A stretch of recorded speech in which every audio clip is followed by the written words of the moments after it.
Hello my friends, and welcome to Synic, looking at the second paper of physics. I just realised that's a mistake. So we're going to be looking here at forces. We're going to look at the first part of it today, which is really the definition of forces, the examples of weight and elasticity, and Newton's laws. In the second video coming soon, we're going to look at examples where forces can be multiplied and kind of behave in slightly different ways through moments and pressure. We'll look at how to investigate motion with motion graphs and talk about acceleration, and we'll look at what we need to know for momentum and braking distances too. But let's start off by looking at the definition of a force. So a force is either a push or a pull acting on an object due to an interaction with another object. It has to be that interaction. The type of force that can exist, I mean, there's really not that many. They can either come into the category of being a contact force or a non-contact force, but it must be an interaction. It can lead to an acceleration, that's what a force can ultimately do, but it has to be a push or a pull. So examples there that we've got, for example, are friction, air resistance, tension, and normal contact forces, which are all contact. The one that you'll look at most probably is a normal contact force, which is usually then you look at examples of objects that are being slowed down because of friction. Air resistance. Tension is very rare to be seen or to be brought up, but AQA might be sneaky, you never know. For non-contact, these are probably the more complicated to try and understand. Just think of it as magic physics, really. But gravitational force is the one that we'll look at in a moment when we consider weight.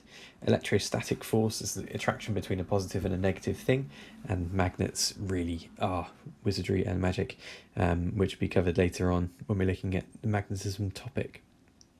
Okay, so that's two of the key words related to forces out of the way, and the other two are scalars and vectors, which really comes under defining key terms that we look at. They'll fall, the types of force that we have and the types of descriptive words that we use in physics will often come under scalars or vectors, typically vectors. Vectors, what these things are. In physics we tend to focus more on vectors. I'll get to why that is in a moment, but scalars really are just a scale. They are not much more than that. So here, for example, is a thermometer, and this thermometer has a scale. It has no indication of direction or anything else. It's just, is it 0? Is it up to 100? Where does it lie on that scale? Not much more than that. So things like mass, things like temperature, those are all just scalar values. They are not indicating a direction. However, a vector must have the idea of its magnitude, so how much size there is, which could be measured on a scale, as well as a direction as well, and that direction is really critical. So most vectors are things like forces. Forces are representing the direction of the force and the size of it. Velocity is a really key consideration here. Velocity is considering its direction that's traveling as well as the size or the magnitude of that velocity. Acceleration is another example, and anything that encompasses those, so anything that is defined as including forces, velocity, acceleration, displacement, all of these have direction and magnitude. And that's really critical. So all of these things can almost be represented by an arrow because they show the size of the arrow, the direction of the arrow. That gives an indication as to its magnitude and its direction. In the contrast to velocity, which is quite a key consideration here, we'll look at velocity in a bit more detail a bit later. But velocity is the counterpart to speed. Speed is the magnitude of how fast something is going, whereas velocity is the magnitude and the direction that something is going in. So a car reversing could have a speed of 10 miles per hour. A car going forward, could have a speed of 10 miles per hour too.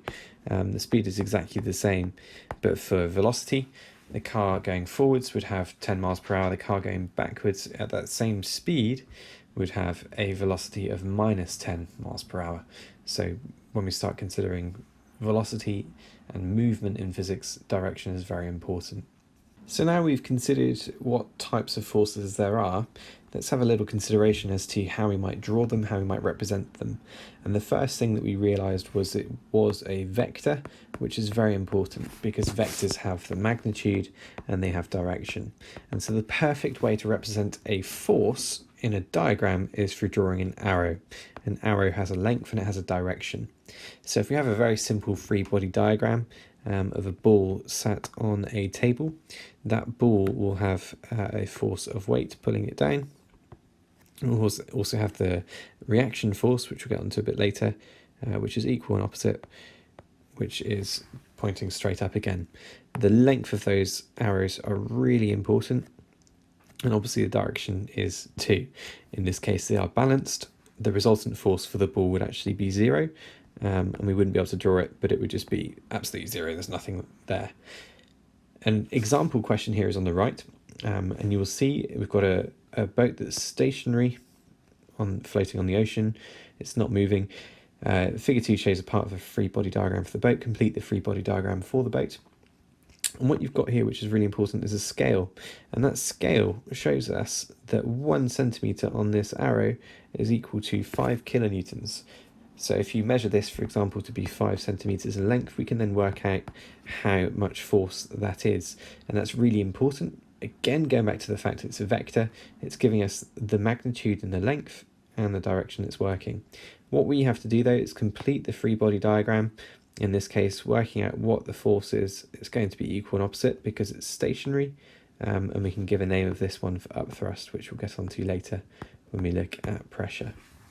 So if we've got free body diagrams which are showing us which forces are acting, we have to be able to resolve them.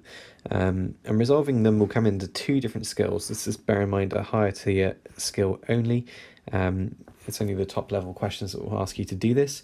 And you'll have to do one of 2 things. You'll either, as in the first question here, have to determine the magnitude of 2 components of a tension force. So you get given the tension force, you get given the angle, and you have to work out what the two components are and try and find out their size, their magnitude. The direction part's already worked out for you. So that's going to be a lower skill question. The higher skill question would be this one here on the right hand side, where you're given 2 components and you need to try and find out the resultant as well as the direction. Didn't clip into the picture here, but it needs to show the direction too. And so to do that, we have to try and resolve it. So work out what this resultant force will be, and what kind of angle what kind of direction it's going to be going in. It's quite difficult to work out a direction in this case because we've not really shown any kind of direction to have a reference to, but you could do it compared to north, or you could do it compared to this, but showing it in some sort of form in your diagram that you use. So let's get on to how to do that. So bear in mind for both of these skills, for the use of triangles and the use of parallelograms, you're not being tested on your mathematical ability to do trigonometry.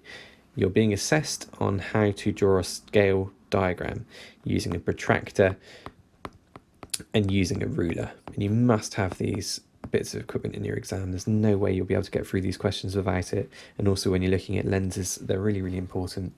So what we've got here is we're given a size of the force, which is 2,000 newtons. We're given an angle of the force in which it's acting, which is 20 degrees. What we need to be able to do is draw that force to some sort of scale that we need to represent. Whatever scale you choose is fine. 2,000 newtons, I'd possibly go for 1 centimetre is equal to 200 newtons. That's going to work out at being about 10 centimetres in length. There should be enough question paper space to do that, and that force will never be created to be awkward. They'll always make it nice and simple, so there's a nice way to produce a scale, nice way to draw that. We then got the angle of 20 degrees. So what you might want to do is kind of find a nice horizontal line to start off with, doesn't matter how long that is. Angle 20 degrees up, and then draw your line in of the correct length using your ruler. Once you've got to that point, you can then find, using a protractor again, lining it up nice and neatly here, find the 90 degrees line, and draw it up perfectly to align with the end of your perfectly measured line. So you'll end up with your resultant force, the actual tension force that's shown here, you'll end up with your component that's horizontal and your component that's vertical. Let's try that again. And you've got the angle. And what they want to know is the amount of newtons of both of these components. It doesn't matter about the direction, because the direction again is determined by that angle. We want the horizontal and the vertical part. And so all you need to do is measure those lengths using a ruler, centimeters, and using your scale that you've already predetermined, you can then work out the strength of that force, each of those forces. The slightly more complicated resultant force to work with is this case here, where you're given two components, especially when the components are not at a right angle to each other, because it means that you have to use a slightly more complicated method, but it is not groundbreakingly difficult. So in this case, you're given 300 newtons horizontal and at an angle which you can measure. That's come out all strange. Let's start that again. An angle that you can measure from the diagram. You've then got another component. Again, you've got to work out a scale to use here. Actually, in this diagram, it's made very easy for you because you just need to add to the diagram. But I'm going to show you what you would do it otherwise, because sometimes they will give you this information and it won't be to scale. It might be in a written form or added to a diagram, and you're given a bit of graph paper space to try and then solve the problem. So what you'll have to do is draw it out to scale. So 300 newtons, and you work out the angle that's there, and you've then got to apply the law of the angles within a parallelogram, which is that you've got two pairs of angles working. So you've got angle pair A, which are opposite, and angle pair B, which are also opposite each other. And the rule for inside any quadrilateral shape is that the total angle is 360. So if the total angle is 360 degrees, we know that A plus B plus B equals 360. And so based on that rule, we can then say 2A plus 2B equals 360. And if you can work out what this angle is here, if we call it A, you've got two of those. You can then say what two B's will be, for example. Once you know how much each angle of B is, you can then work out how to draw this angle, which we don't know yet, and this angle, which we also don't know yet. But once you know those two values, you can use again a scale diagram to finish off this parallelogram. Of course, being a parallelogram, this line will be absolutely parallel to this line. And of course the top one will be parallel to the bottom one. That's the definition of a parallelogram. You complete the two, and you end up with this really critical part at the bottom right of your parallelogram, because combining that location and the top left location with a lovely straight line, as neat as can be with a ruler, that gives us our resultant force. And what we need to know from the question is what or how many newtons that force is. And again, the direction of this, what we could do is refer it to a directly north point. It's called a bearing, and you just want to find out the angle of that. That gives us the direction it's acting from. Or the other thing that you could do is you could give the angle from the horizontal component or the topmost component, as long as you're clear about what angle you've given or recorded. And of course you need to add a lovely fat arrow to your resultant force there to show which direction it's acting in. But for this question here, nice and simply, you actually just need to measure these with a scale, and you need to work out the angle that you've got here, again applying the same rule of 2A plus 2B equals 360. You can draw it out, complete your diagram, and again draw in your resultant force. All you need to do here is actually find out what the resultant force is. No concept of direction at all, but it is a tasty 4 marks for just a fairly basic mathematical drawing. So before we look at some examples of forces and what they can do and how they behave, we're going to look at 3 laws from Isaac Newton which kind of define what forces will do. And the first is logically his first law, and it's quite simple. It's that if the resultant force acting on an object is zero, so that's, as we saw earlier, the resultant force, the combined forces acting on that object end up being zero. If the object is already stationary, it will remain stationary. That's quite simple. So it's going to remain stationary. It's not going to start accelerating because the resultant force is zero on it.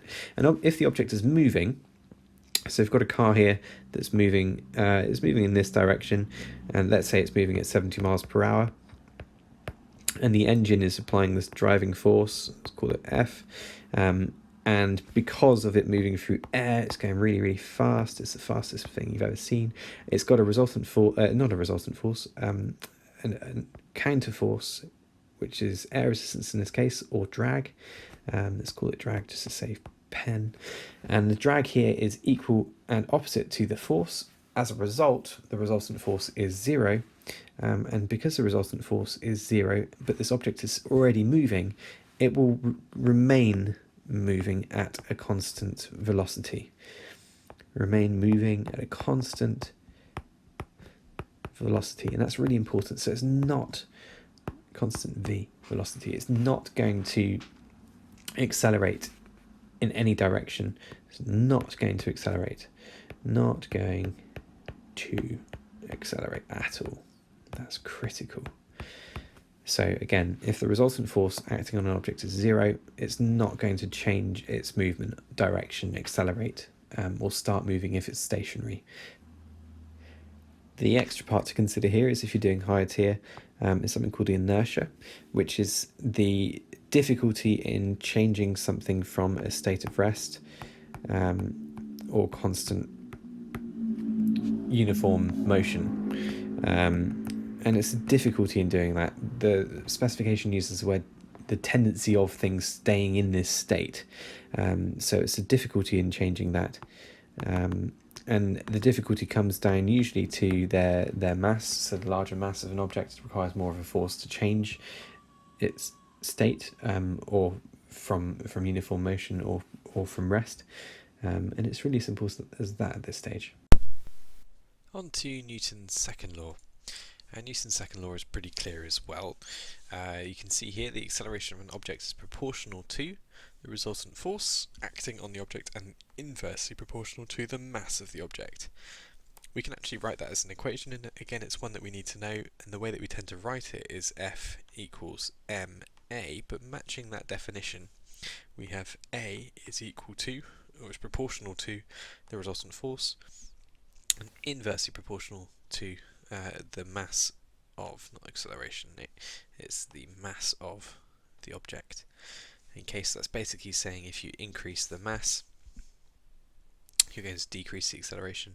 If you increase the force, you're going to increase the acceleration. So one is proportional and the other is inversely proportional, which is quite a clear distinction. But that equation, quite nicely again, so we've got force in newtons, so we've got mass is again in kilograms. We always have that in kilograms. And acceleration here is in meters per second squared, or you could write that as meters per second. So in every second, it's increasing by 1 meter per second. The way to write, or you might need to represent, so you need to be able to recognize and be able to use the symbol for proportionality here, matching to this definition, is that A is proportional to, in this case, resultant force, which is F. So A is proportional to F, and the inverse proportional would be 1 over m. So that's a way of writing that's inversely proportional to, but I should think this would probably be the more common way of being asked about it. The extra thing that we're asked to consider here is something called inertial mass for higher tier. An inertial mass is just an extension to the definition of inertia, and it's just a way of saying that the inertial mass is a measure of how difficult it is to change the velocity of an object, and it's defined as the ratio of force over acceleration.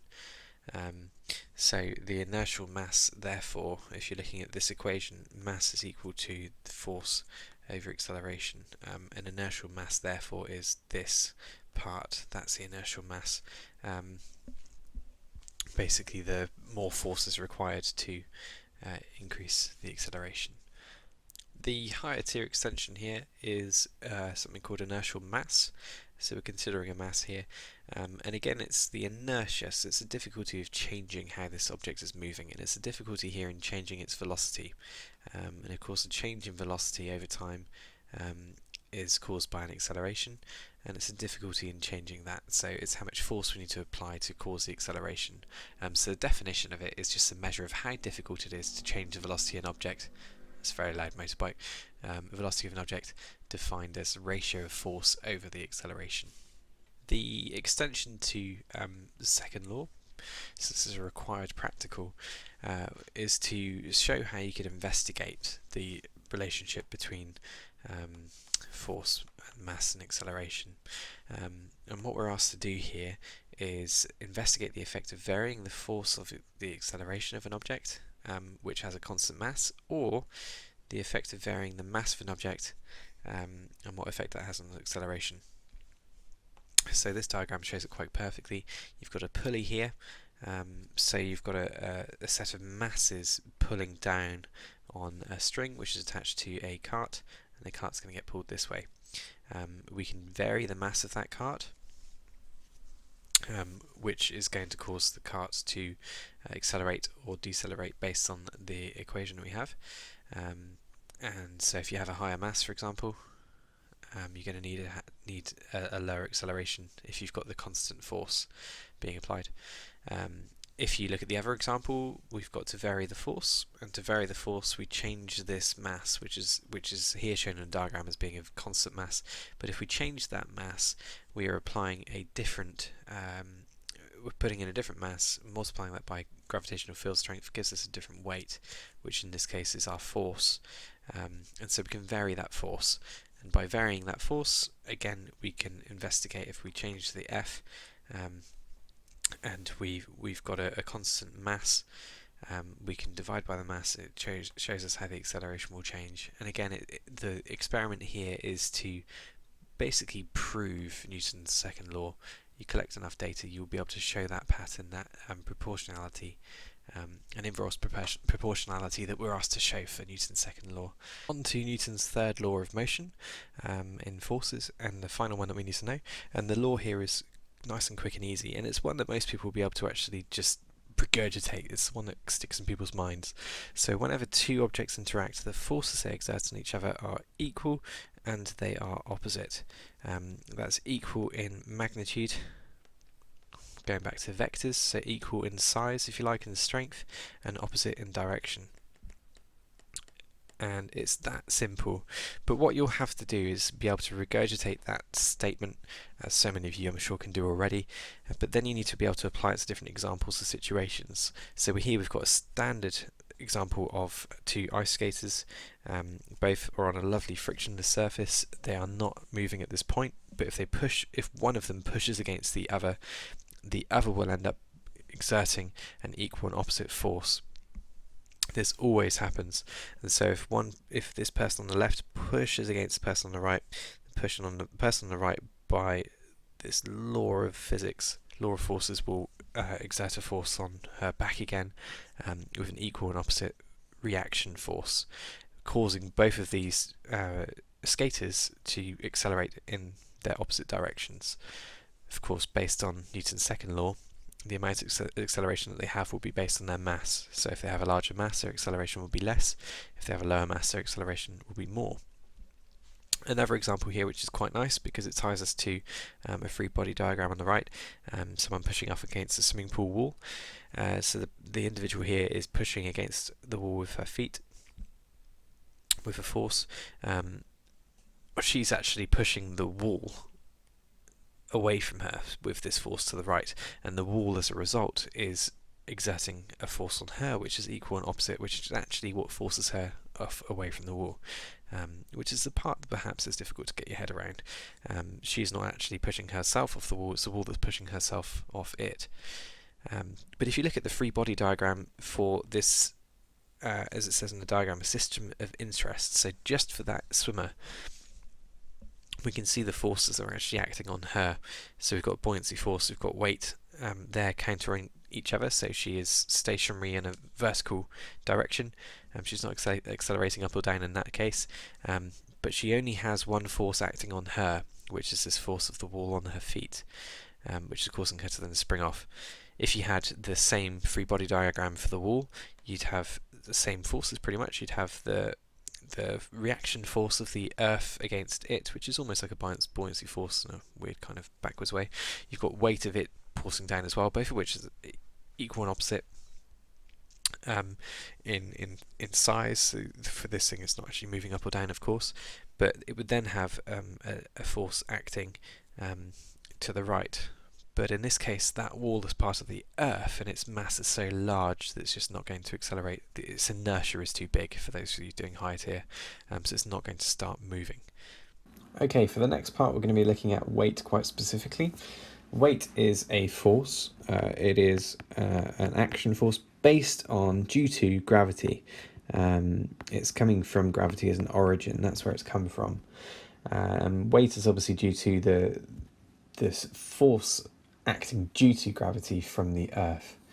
And the weight of the object depends on the gravitational field strength of where it is. So further from Earth it is, the weaker it will be, and the actual mass of the object too. And this is the first equation we're going to need to know. So know your equation. So knowing your equation for this one, we have quite simply the two factors that are involved in weight, which are mass and which are gravitational field strength, so m and g, and the letter that we use to represent it is w. W equals m times g, so w is represented as it is a force in newtons, mass is always in kilograms, and g is the gravitational field strength of the Earth. It's also the acceleration due to gravity, which is in meters per second squared.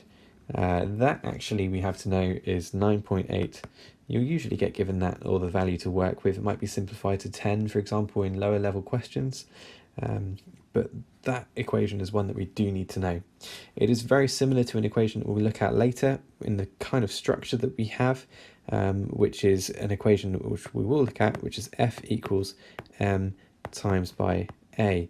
And we're just substituting the F for a very particular type of force.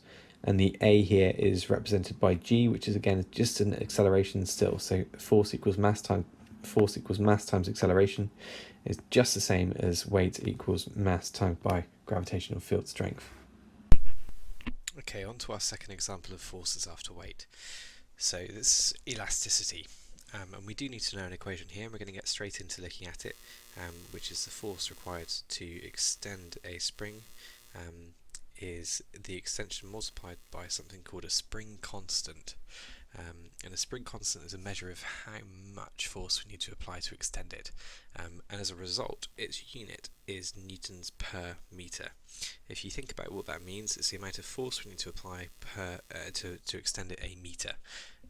So logically, you would rearrange this equation to be K equals F over E, which is aligning it to its units. So you've got there newtons over meters, because physics is quite sneaky sometimes. If you look at the unit of different parts of an equation, you can then work out the rest of the equation if you forget it. But in this case, most people will learn it as F equals KE. So that's the equation we need to know. What is this elasticity and how does it work?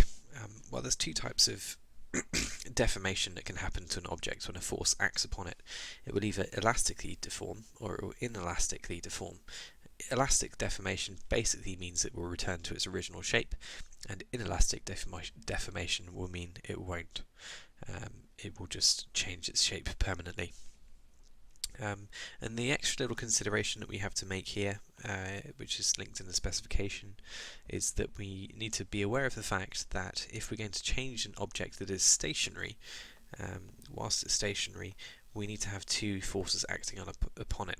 I mean, if you think of a bouncy ball, and you have one force acting upon this bouncy ball and there's no counter force to it, it's just going to start moving. It's going to start accelerating this way.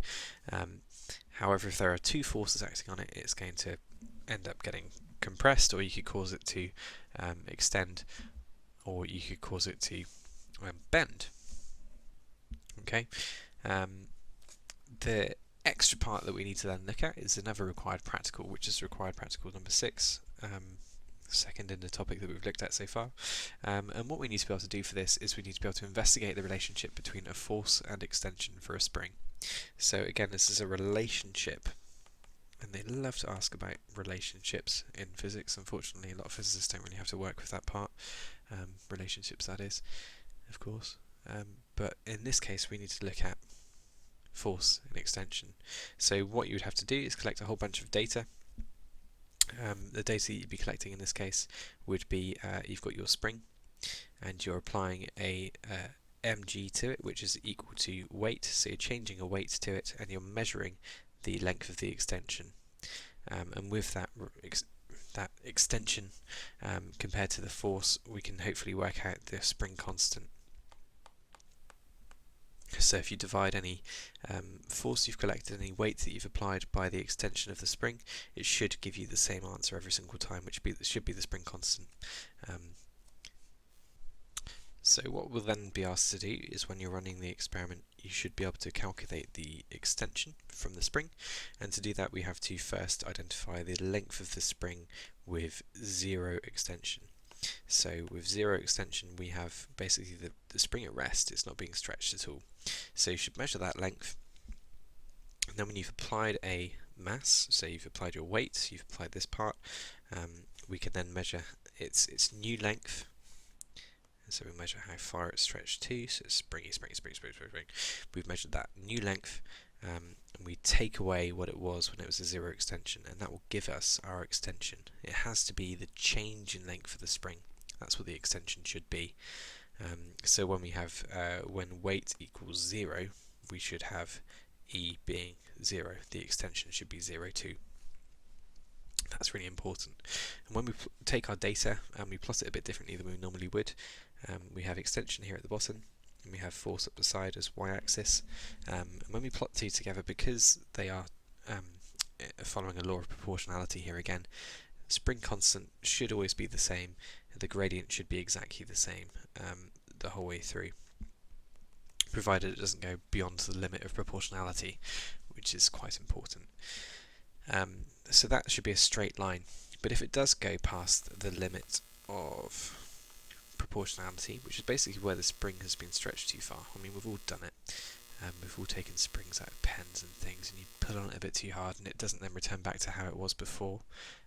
So taking it beyond that limit will mean it won't go back to its original length.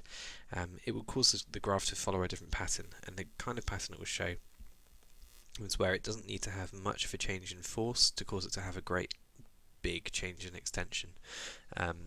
And that's where it's no longer following the limit of proportionality. It's no longer following this equation rule, hence the limit of proportionality. And that's something that we'll have to explain. The extra part that they'll ask you to do is linking back to paper 1. And in paper 1 we got given an equation which was EE equals half k E squared, and this one is provided to you, so you don't need to know your equation for this part. You're provided it, it's on the equation sheet, and the reason they might link this is because it's to do with work done, and what we're linking in here to is work done, and work done is represented with W. This is an old equation from the first paper as well. W equals Fs, the force applied causing it to move a certain distance or displacement, gives us the energy in joules. In this equation we might have to apply to this experiment that we've run. Again, we don't need to know the equation, we're provided it. It should just be a case of putting in the right numbers to find out how much work is being done in this case.